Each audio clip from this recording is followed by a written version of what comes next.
Estamos viendo el tema de polimorfismo que ayer yo les comentaba que en Java es automático, es decir, que no tenemos que hacer nada para implementarlo porque ya por default lo hace. Nada más lo que sí hay que entenderlo para poder aprovecharlo pues comprender cómo es que trabajan los métodos dentro de las clases. El polimorfismo, como ayer decíamos, por aquí dice que nos permite ejecutar métodos con la misma sintaxis de diferentes clases de una jerarquía. Y la idea del polimorfismo es, igual que la herencia, es manejar de manera genérica esos métodos. No todos los métodos de unas clases van a aplicar polimorfismo, solo aquellos que están declarados normalmente en las clases bases y las clases hijas recodifican esos métodos. Bueno, entonces aquí tenemos un diagrama de una jerarquía de clases que empezamos ahí a codificar. Bueno, voy a recuperar ese ejercicio. Sería este último. Me voy así más o menos en orden, la clase animal y luego de la clase hereda la clase mamífero. Después, bueno, al mismo nivel está la clase ave, que nada más sirven para clasificar más las clases, no aportan nada, más que una clasificación. Luego, tenemos la interfaz, que nada más implementan el gato y el perro. La interfaz se llama cazador. Está la interfaz, tiene un método cazar. Y luego ya la clase mamífero heredan hacia la clase perro y la clase gato. Y de la clase ave heredan la clase gallo y la clase pato. Bueno, ahorita vamos a recordar qué es lo que codificamos el método toString. Bueno, dijimos que el método toString ese aparece en cualquier clase porque lo hereda desde Object. Y Object ahí es donde está definido por primera vez el método toString. ¿Con qué lo implementa? ¿Qué le codifica? Pues el nombre de la clase y una dirección donde está el objeto. Y generalmente nosotros lo recodificamos para que nos sirva la información del objeto. Bueno, en mamífero no hicimos nada. En la clase perro, aquí sí pusimos el toString. Y en la clase gato, bueno, ahí está, soy un gato. En gallo no pusimos nada. Y en pato no pusimos nada. Bueno, luego tenemos la aplicación para hacer pruebas. Y aquí creamos dos objetos de cada clase. La primera, bueno, el primer objeto de cada clase fue en una referencia de su propia clase. Cuando tenemos un objeto en una referencia de su propia clase, pues ahí no hay ningún, digamos, tiene acceso a todo lo que hereda, a todo lo que tiene la clase, a los get, a los set. Eso va a pasar con Pooh, con Garfield, con Claudio, con Lucas, porque están en una referencia de su propia clase. En cambio, por ejemplo, Fido está en una referencia de mamífero y se va a comportar como un mamífero. Nada más va a tener acceso a los métodos que ve la clase mamífero. O Donald, nada más vería los métodos que están en la clase ave. Félix, bueno, Scooby nada más vería lo que tiene la clase animal. Por ejemplo, la clase animal tiene el método toString, bueno, como todos. ¿Y qué pasaría, por ejemplo, con Scooby, que es un perro, y la clase perro también tiene codificado su método toString? Yo he dicho, bueno, desde que empezamos a ver la herencia, de que cuando creamos un objeto, el constructor define qué tipo de objeto es, pero el comportamiento y los métodos visibles los marcan la referencia en donde se creó el objeto. Entonces, Scooby es un perro, pero está en una referencia de animal. El método toString pues, lo ven todas las clases. La pregunta es, si yo le pido a Scooby que me diga el toString, ¿cuál va a ejecutar? ¿El de animal o el de perro? Podríamos pensar que el de animal porque está en una referencia de animal y hemos dicho que se comporta como animal, pero por el polimorfismo va y ejecuta el método que está en su clase original, que es perro, aunque esté en una referencia de animal.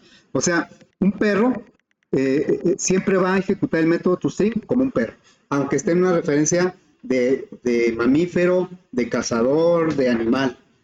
Si no fuera polimorfismo, Scooby emitiría en el toString, diría soy un animal. Y eso lo podemos comprobar, bueno, ya cuando hicimos el arreglo, ven como el arreglo todos son animales. Los estamos poniendo en una referencia de animal, por lo tanto todos los elementos del arreglo son referencias de animal. Y cuando recorremos el arreglo a través de un ciclo y mandamos llamar el toString, si no aplicara polimorfismo, entonces todos dirían soy un animal, porque todos están en referencia de animal. Claro, por ejemplo, yo no le puedo decir aquí en la jerarquía de clases tenemos, ¿me quedó? Tenemos, por ejemplo, que, aunque no lo hemos hecho, que el gato tiene un método propio, nada más del gato. No es ni de mamífero, ni de animal, ni de perro. Es nada más del gato, que es ronronear. Entonces, en una referencia de animal yo no tengo acceso a ese método, porque todos los animales los pusimos en una granja y la granja son puras referencias de animal, aunque sean perros y gatos y patos y gallos. Entonces, cuando yo mandemos llamar el método toString, por ejemplo, del gato, aunque esté en una referencia animal, lo va a ir a buscar a la clase gato. Si no se le encuentra, entonces lo busca por herencia en mamífero. Y si no lo encuentra, por herencia lo busca en animal. Fíjense, le voy a quitar al gato, a la clase gato, le voy a quitar el toString. Lo voy a comentar. A ver, lo voy a dejar así. Me voy a la clase gato. Bueno, porque ahorita si lo ejecutamos, todos dicen lo que son. Soy un perro, soy un gato, pero en la clase gato voy a quitar el método toString, o lo voy a comentar para que ahorita lo restablezco. Entonces ya ahorita la clase gato no tiene implementado el método toString, pero sí lo tiene, pero por herencia. Entonces cuando ejecutemos, vamos a ver qué ocurre con los gatos. ¿Cuántos gatos hay? Es Garfield, está en la segunda posición, y luego está Félix en la última posición, ¿no? Vean cómo el que está en la segunda posición, que es un gato, ya no dice que soy un gato, dice que soy un animal. Porque cuando le mandamos llamar el método toString, primero va y lo busca la clase de lo que es gato. Si no lo encuentra, se va hacia arriba, en la clase mamífero. Y si no lo encuentra, se va hasta la clase original. Entonces, esa es la diferencia que a veces nos confunde, de que, ok, si tú pones a un gato en una referencia de animal, no puede ver el método ronronear, porque nada más ve lo de animal. Pero el método toString no ejecuta el de animal, ejecuta el de gato. Fíjense, por ejemplo, me voy a la clase ave, no, mamífero. Y aquí voy a implementar el método toString. Le voy a decir public string toString. Debe aparecer el override para indicar que si estamos codificando el método que hereda. Ahí está el override. Entonces le voy a decir, soy un mamífero. Vean cómo no le hemos cambiado nada a la aplicación. Sigue mandando llamar el método toString de todos los objetos. Cuando lo ejecutemos, los gatos, como no tienen implementado el método toString, lo van a ir a buscar en su clase padre, que es mamífero. Y sí lo van a encontrar. Entonces ahora ya no dice que soy un animal, dice que soy un mamífero. Porque, como les digo, lo empieza a buscar de abajo hacia arriba. Bueno, vamos a implementar el método sonido como dice el diagrama. Por aquí lo voy a poner. El método sonido está implementado en la clase animal. Creo que ahí sí ya lo tenemos, ¿no? A ver, vamos a la clase animal. Aquí ya tenemos el método. Es el método toString. Voy a implementar el método sonido. Método sonido, si fuera abstracto, las clases hijas lo tienen que codificar, pero no es abstracto. Entonces, bueno, vamos a poner aquí el método sonido. Me va a regresar una cadena. y va a regresar hola, ¿verdad? Voy a ponerle aquí. Bien, aquí vemos que el método toString aparece en la notación override porque ¿de dónde lo está heredando la clase animal? El método toString. Sí, cuando aparece el override es que ese método ya existe en una clase padre. ¿En cuál? En object, ¿verdad? Bueno, ¿por qué no aparece aquí el override en sonido? Bueno, porque se está poniendo por primera vez, se está declarando por primera vez en la clase base de la jerarquía. Bueno, nos vamos a ir ahora a las clases perro y vamos a codificar, bueno, lo voy a tomar de aquí. Me voy a la clase perro y le vamos a decir el sonido de un perro, según ahí el diagrama, es que un guagua. ¿Ah?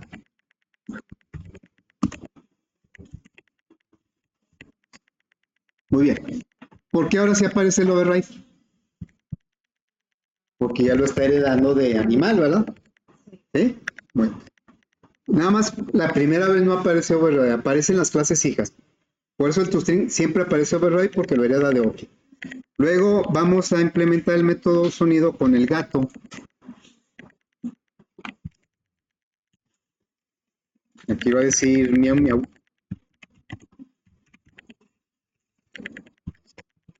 Y luego en la clase gallo dice ahí que... Ah, por cierto, aquí no le hemos puesto el método toString, ahorita se lo ponemos.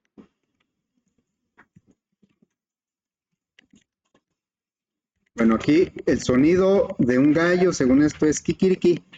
Kikiriki.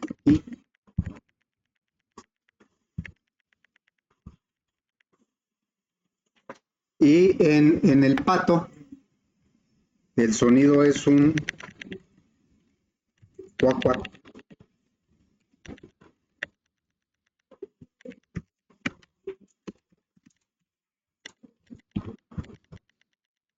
Luego,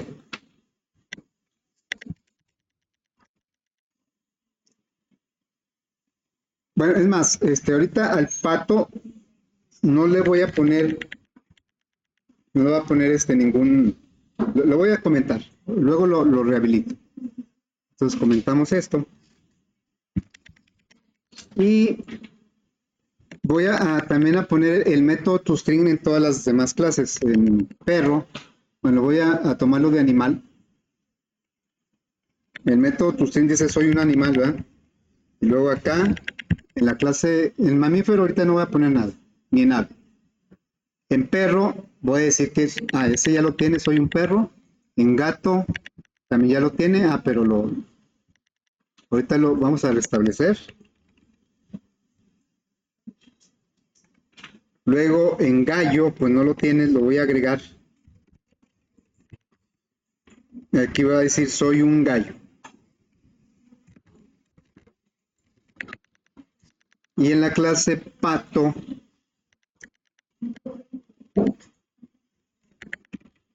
pues voy a rehabilitar y aquí le voy a decir que soy un pato.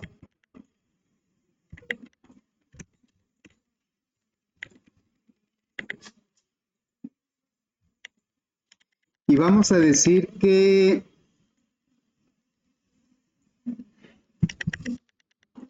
a ver, en la clase pato, creo que lo acababa de rehabilitar. Lo voy a otra vez a poner así. Ahorita la clase pato no está implementando el método sonido, pero sí lo puede usar por herencia desde la clase animal. El método sonido, si no lo tiene implementado aquí, lo busca en ave y si no, pues lo busca en animal. Bueno, entonces fíjense cómo de las 4 clases del tercer nivel, el perro dice que soy un perro y dice guagua. El gato dice que soy un gato y miau miau. El gallo dice que soy un gallo y kikiriki. El pato dice que soy un pato, pero no hace cuac todavía no hace cuac. Bueno, entonces nos vamos acá a la aplicación y le vamos a decir que me diga el toString, pero le vamos a agregar la misma referencia, pero ahora el sonido. Por ejemplo, si es un perro, que diga, soy un perro y hago guagua. O soy un gallo y hago kikiriki. ¿Eh? Y vamos a ver en dónde están ubicados los patos. El pato es el cuarto elemento, que es el número 3. Es el cuarto y el penúltimo. ¿Sí? Aquí están Lucas y Donna. Y vamos a ejecutar. Vean cómo el perro dice que es un perro y hace guagua. El gato hace miau miau, el gallo. ¿Por qué en los patos dice hola? Porque no tiene implementado el método. Entonces, como no lo encontró en la clase pato, se fue y lo buscó en la clase ave, pero como no lo encontró, se fue y lo buscó a la clase. Entonces, la búsqueda la hace del último al primero, en los métodos que están codificados en la clase base. Ahora, ¿qué sucedería? ¿Cómo haría un ave en general? La clase ave, creo que no le hemos puesto nada. Bueno, si soy un ave.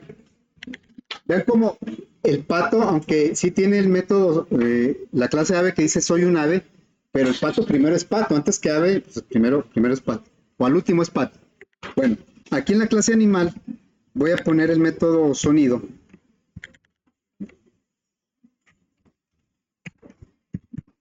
¿Cómo podríamos generalizar el sonido de un ave? Bueno, no sé, pero yo voy a poner esto, plap, plap, como en las caricaturas, ¿no? Es como que van volando, van así, con las alas revoloteando. Bueno, ahora, fíjense, en la clase pato no está el método sonido, bueno, está comentado. En sentido práctico, pues no está codificado, aquí está el pato.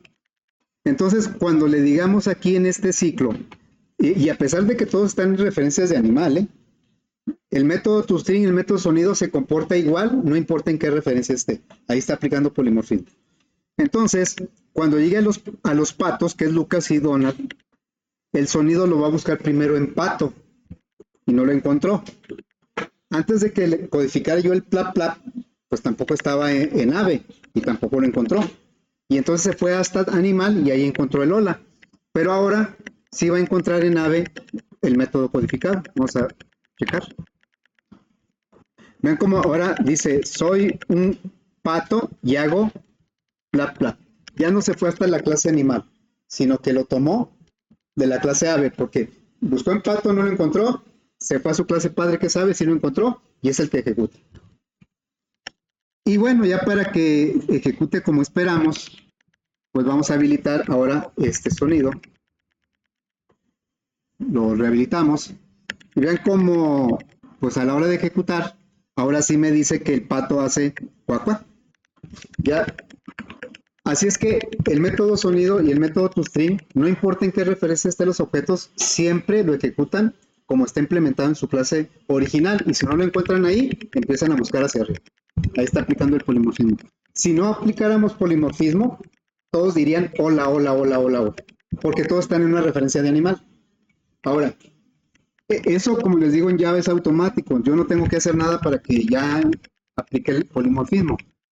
Recordaba de un alumno que me comentó de una entrevista que tuvo para entrar a una empresa, y una de las preguntas que le hicieron fue, ¿cuál es la palabra clave para que un método aplique polimorfismo? Nada más que ahí le preguntaban de C#, de visuales, de C# o C++. Si le hubieran preguntado de Java, pues hubiera dicho, no, es que ahí no se necesita ninguna. No pusimos ninguna sintaxis especial para que aplicara esto. Pero en otros lenguajes como C#, ahí sí, si no le ponemos esa palabra clave, si yo ejecuto esto, me va a decir, soy un perro y hago hola, soy un pato y digo hola, soy un gato y digo hola. Todos dirían hola. Para que aplicara polimorfismo, tenemos que poner la palabra virtual. Así como a veces le ponemos abstract al método, le tendríamos que poner la palabra virtual. con eso ya aplicaría el polimorfismo, es decir, no es automático, en Java sí es automático. ¿Sí? Ah, perdón, tienes razón, soy un animal. Sí, soy un animal, tienes razón. Bueno, entonces, bueno, ya más o menos creo que queda la idea de qué es el polimorfismo. Yo les decía, es algo que lo vamos a implementar en un minuto y pueden saber cuánto tiempo se tarde en entenderlo. Yo ahorita todavía tengo algunas dudas del polimorfismo porque de repente creo que va a funcionar de una manera y resulta que es de otra y es donde empieza uno a analizar por qué, ¿verdad? Bueno, entonces para concretar un poquito más la idea, vamos a empezar un ejercicio. Bueno, no vamos a empezar de cero, un ejercicio. Vamos a tomar como base uno que ya tenemos. Bueno, entonces me olvido de esto ahorita porque si no me va a confundir. Vamos a cerrar todo esto y voy a poner el enunciado de un ejercicio. A ver, viene siendo, no, ese no. Viene siendo este, ¿sí? Es este enunciado. Nosotros ya habíamos hecho un ejercicio de números compuestos. No sé si lo recuerdan. Decíamos, los números compuestos son aquellos que tienen dos valores. Dos valores los estamos manejando de tipo entero. Entonces, y ahí pues lo que le asociamos como clases hijas fueron un punto porque tiene dos valores, coordenadas X y Y. Fue una fracción, tiene dos elementos, dos valores, numerador y denominador. Y los números complejos que tienen dos elementos, real e imaginario. Podríamos agregarle más cualquier concepto que manejara dos valores. Bueno, y en esa ocasión nuestro diagrama quedó más o menos así. ¿Dónde quedó? Quedó más o menos así. Así como se ve aquí. Este diagrama ya lo tenemos, ya lo codificamos en un ejercicio que se llamaba número compuesto. Bueno, más vamos a recordarlo. La clase abstracta número compuesto tiene dos atributos de protected. Eso significa que las clases hijas pueden usarlos directamente sin get ni set, porque los tienen visibles. Y tiene un método abstracto que es el mostrar y obliga a estas clases a codificarlo. Y tiene un método no abstracto, desplegar, que las clases hijas pueden decidir si lo recodifican o no. Y en el diagrama indica que el que lo recodificó fue la clase fracción. Bueno, todo eso ya lo tenemos. Vamos a recordarlo. Bueno, voy a crear un proyecto que se va a llamar calculadora de números compuestos. Porque el enunciado, no lo leí completo, dice: vamos a desarrollar una aplicación visual para sumar y restar puntos, números complejos y fracciones. Ahí es donde vamos a retomar la otra jerarquía. Utilizar la jerarquía de clases de número compuesto, que es la que estoy comentando. Y aparte vamos a implementar en cada clase, punto, fracción y complejo, vamos a implementar una interfaz que no tenemos. Esa apenas la vamos a agregar. Esa interfaz se va a llamar operaciones básicas y va a tener dos métodos, sumar y restar. La idea es crear una calculadora que sume y reste puntos, números complejos y fracciones. Y si hubiera otras clases que hereden, que después agreguemos, pues también se incluiría esas clases. Bueno, entonces vamos a crear primero la aplicación. Sería PB 11, 20, calculadora, números compuestos. Cuando hicimos este ejercicio, yo les comentaba que podríamos poner dos métodos, cuatro métodos abstractos en la clase número compuesto para obligar a las clases hijas a que los codificaran. Y esos cuatro métodos serían las operaciones básicas: suma, resta, multiplicación y división. Entonces, si nosotros pusiéramos aquí como métodos abstractos suma, resta, multiplicación y división, estas clases los tendrían que codificar, cada quien a su manera. Bueno, pero en esta ocasión, pues la idea es más o menos la misma, pero según el enunciado, nos dice vamos a poner solo dos métodos, sumar y restar. Y no los vamos a poner en la clase abstracta, sino que los vamos a poner en una interfaz, que al final de cuentas pues va a ser lo mismo para las clases. Cuando implementen la interfaz, van a estar obligadas a codificar esos métodos. Bien, entonces vamos a, primero vamos a traernos esta jerarquía que ya tenemos codificada. Vamos a ver. Miren, la tenemos del día.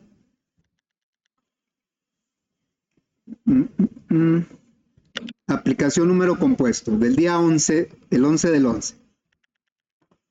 Voy a copiar las clases complejo, fracción, número compuesto y punto. Es cuando vimos el tema de clase abstracta. Bueno, entonces los voy a copiar estos y los voy a pegar en el nuevo proyecto. Voy a pegar con refactor. El refactor lo que va a hacer es ubicarme las clases con los paquetes correctamente para que los pueda interpretar o los pueda reconocer nuestro proyecto. Damos un refactor y entonces ya me agregó las 4 clases aquí. Voy a quitar este para que no me confunda. Vamos a recordar qué tiene cada clase, ¿no? Entonces esto lo ponemos, por ejemplo, así. Lo voy a poner de esta manera.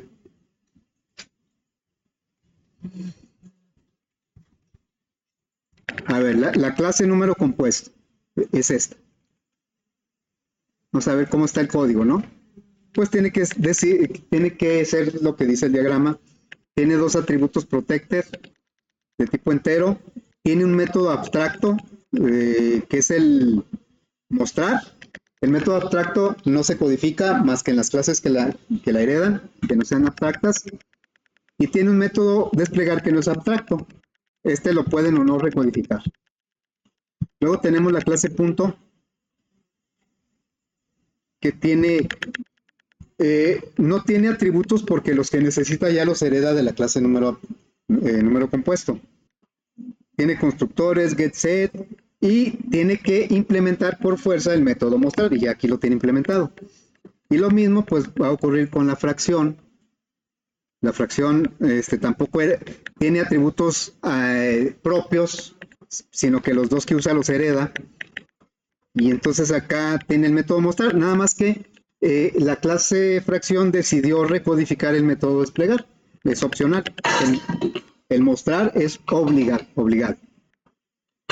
Luego, la clase complejo, también lo mismo. No tiene atributos propios, sino que los hereda. Y tiene obligación de codificar el método mostrar porque es un método abstracto. Bueno, ya tenemos todo eso.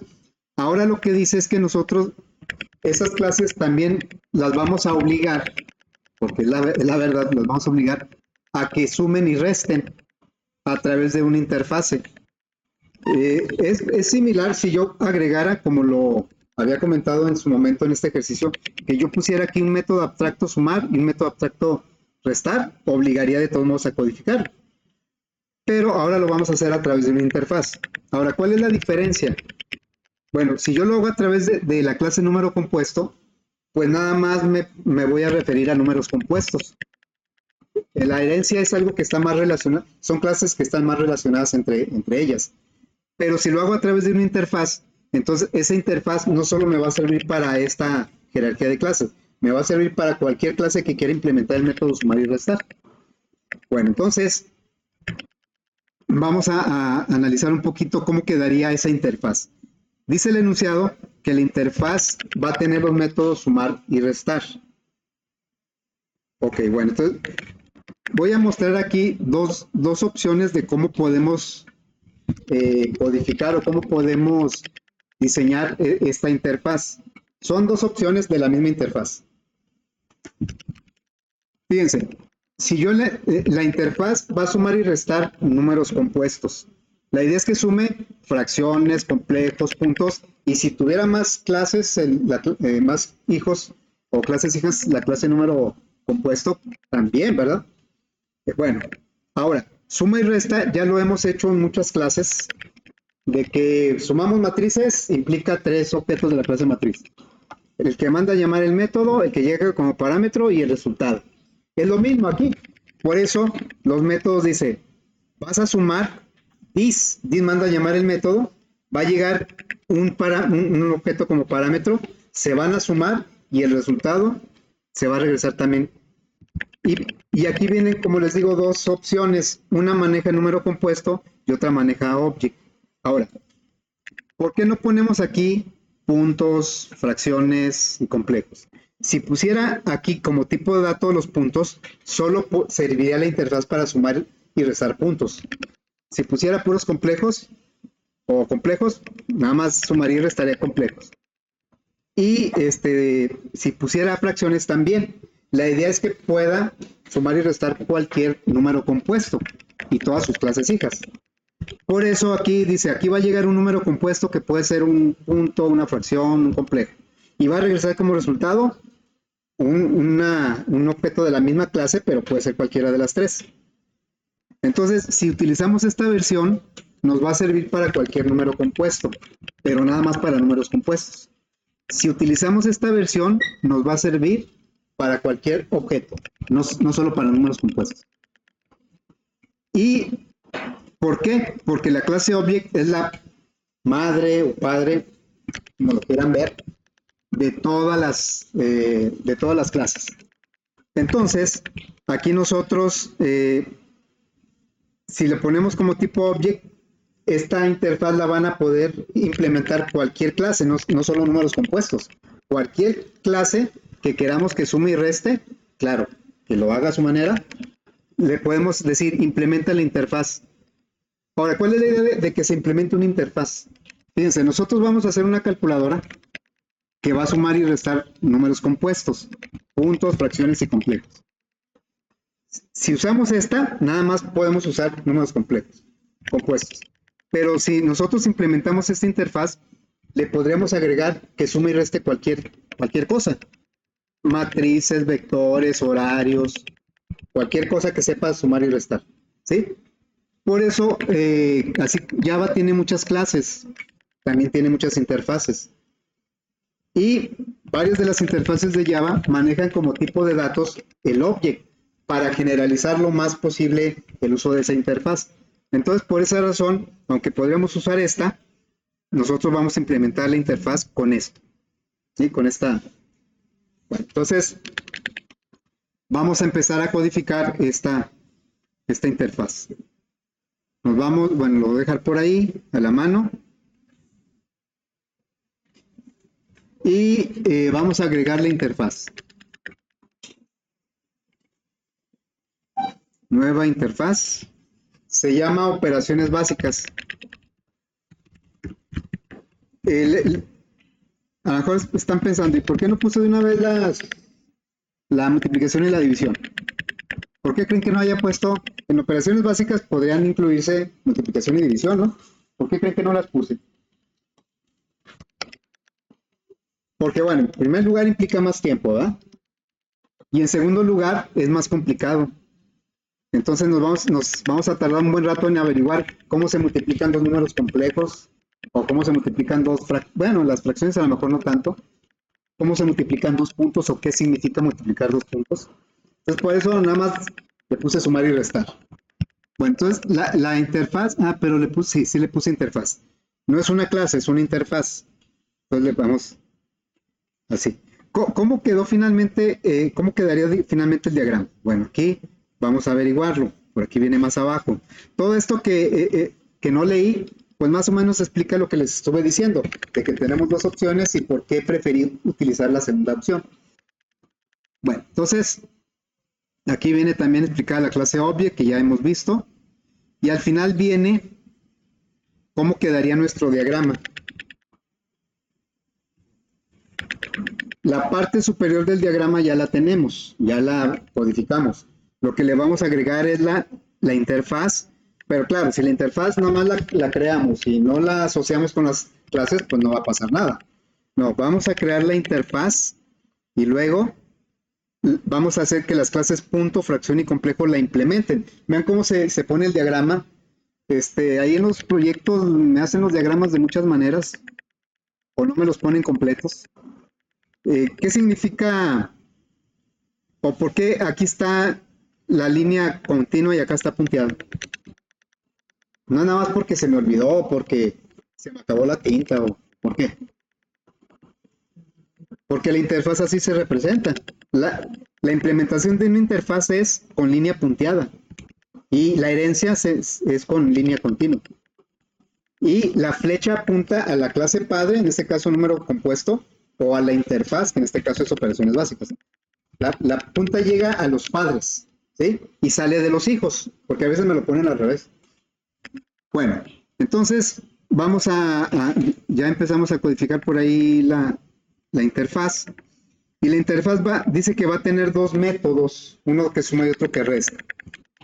Muy bien, entonces vamos a poner por aquí public. Todos los métodos de una interfaz son abstractos y públicos. ¿Sí? Abstract se va a llamar sumar. ¿Qué tipo de dato va a regresar? Va a regresar un objeto. Y se va a llamar sumar y va a recibir como parámetro otro objeto.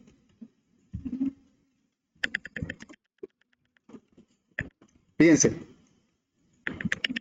hay que recordar esto, es una interfaz, por lo tanto, los métodos tienen que ser públicos y abstractos, aunque no lo pongamos. Luego, los métodos, al ser abstractos, no se codifican, nada más se pone la pura firma. Ok, entonces, y aquí, en una suma de cualquier número compuesto de fracciones, pues intervienen tres fracciones. Las dos que se suman y el resultado. ¿Y en dónde están aquí las tres fracciones o tres complejos o tres puntos? Bueno, el primero de los que se va a sumar es el que manda a llamar el método. Ese no aparece aquí, es el dis. Luego, el segundo, el que se va a sumar con el dis, es el que llega como parámetro. Y el tercero es el que resulta de hacer la suma. Es un objeto nuevo que se crea dentro del método y es el que se va a regresar como resultado. Bueno, luego, el método restar. Lo voy a poner así directo. Object, restar, y luego object, el nombre del parámetro pues es indistinto. Se acostumbra mucho a poner la primera letra del nombre de la clase. También es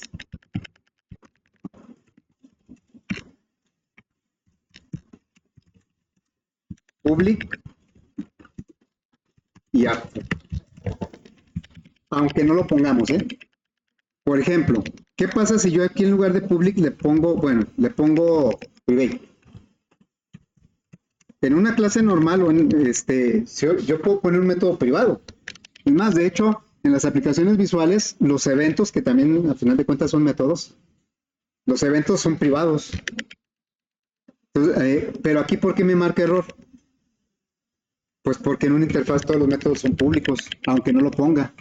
Si lo quiero poner, tiene que ser public. No puedo poner private, no puedo poner protected. ¿Sí? Tiene que ser público. Entonces aquí ya le ponemos public. Y abajo pues no marca error porque al no ponerle nada, automáticamente asume que son abstractos y públicos. Bueno, entonces ya tenemos la codificación de la interfaz. Son muy cortitos porque la interfaz es nada más es como una lista de, pues no diría yo de deseos, es una lista de órdenes. Porque la clase que implementa la interfaz está obligada a codificar esos métodos. Entonces ya, nos vamos a la clase punto. La clase punto ya vimos que hereda de número compuesto. Pero ahora la vamos a hacer que implemente la interfaz operaciones básicas. Bueno, aquí le diríamos implements operaciones básicas. E inmediatamente, pues el compilador y el editor, más bien el compilador, le va a avisar al editor que aquí está obligado a codificar los métodos suma y resta. Porque es una interfaz. Cuando una clase implementa una interfaz, se obliga a codificar los métodos de la interfaz. Se obliga a comportarse con los métodos que dice la interfaz. Entonces, pues vamos a agregarlos, ¿verdad? Ahí se implementa los métodos abstractos y la firma de los métodos abstractos pues se copia aquí. Aquí ya no se pone que es abstract porque el abstract es nada más cuando se define el método. Y vean cómo la suma y la resta pues van a regresar un object, van a recibir como parámetro un object y nosotros tenemos que implementar aquí la suma y aquí la resta. La idea de la interfaz, y en particular en este ejercicio, es que cuando hagamos la calculadora, vamos a poner en referencias de la interfaz puntos, complejos y fracciones, y nada más le vamos a decir que se sumen y cada una se va a sumar a su manera. Entonces se va a simplificar mucho el código, como luego vamos a ver. Aquí, ahí pues vamos a revisar luego cómo manejamos esto de object, porque pues la idea es que aquí reciba complejos y puntos y fracciones, ¿verdad? No cualquier object. Ok, bueno. Eso mismo lo vamos a hacer con la fracción y con el complejo, pero pues primero resolvemos el punto, ¿no? Luego ya vemos cómo lo hacemos. Pero yo creo que eso ya será mañana.